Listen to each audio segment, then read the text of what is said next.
Hello everyone. In this session, I am going to discuss about Thomas Gray, his life and some important works. Thomas Gray was born in Cornhill on December 26 in 1716. His father, Philip Gray, was a prosperous scrivener. Scrivener means the clerk who copied the documents by hand.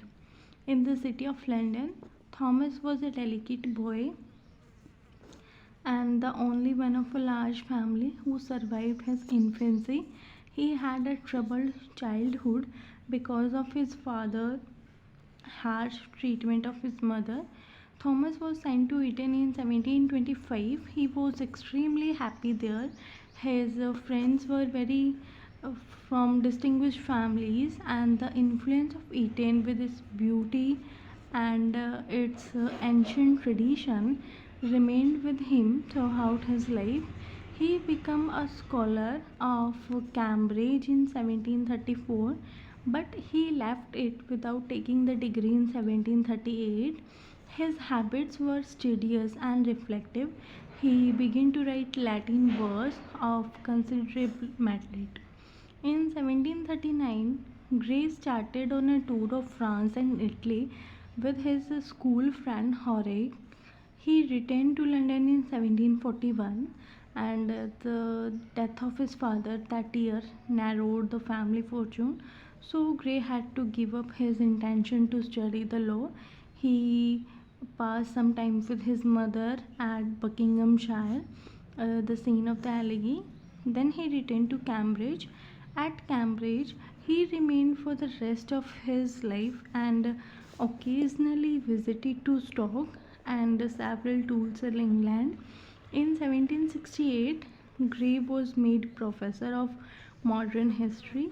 He died at Cambridge after a short illness in 1771, and his famous works are Ode on Spring, Sonnet on the Death of Richard West, Ode on a Distant Prophet of Eton College, Hymn to Adversity, Elegy written in a country churchyard, A Long Story, Ode on the Death of a Favorite Cat, The Progress of Poesy, a Pindaric Ode, The Bard, a Pindaric Ode, Ode on the Installation of the Duke of Grafton.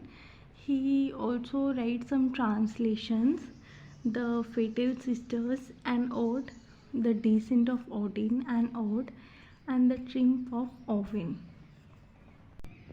So let's see the summary of his first poem, Elegy written in the country churchyard. It was begun in year 1742 and finished in 1749. It was written or meditated in the churchyard at Stoke Poges, where Gray's mother and aunt resided after his father's death. In the opening line of the elegy, the poets build up an atmosphere of evening. The curfew is strolling, delaying period of time, and the group is seen slowly winding over the sea. The plugman is returning homeward, and darkness falls. There is quietness all around.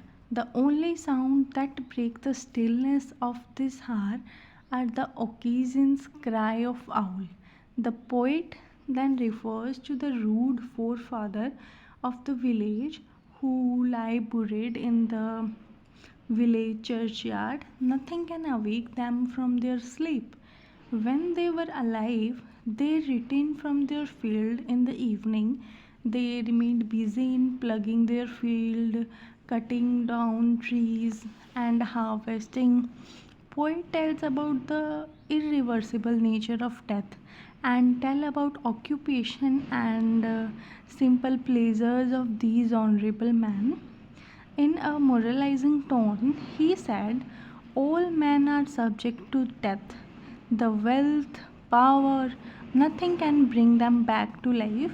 And the poet expressed another important idea that the village forefather led unknown lives.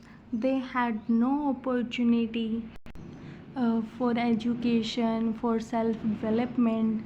If they had get opportunity, they might become ruler, or someone could become artist, someone could become musician. Their talent had been crushed by poverty. We all wish to be remembered after our death, and the tombstone on which names and age of the death is written fulfill the natural human desire. Then the poet tells about his daily routine, his various moods, but his life too would come to an end. He would then be buried in the same churchyard one day. The poet himself written his death song. He refers to himself a sad but wise man with a generous sympathy, sincere heart, and he had full confidence that in God's arm he will rest after the death. So that's all. Thank you so much for listening so peacefully.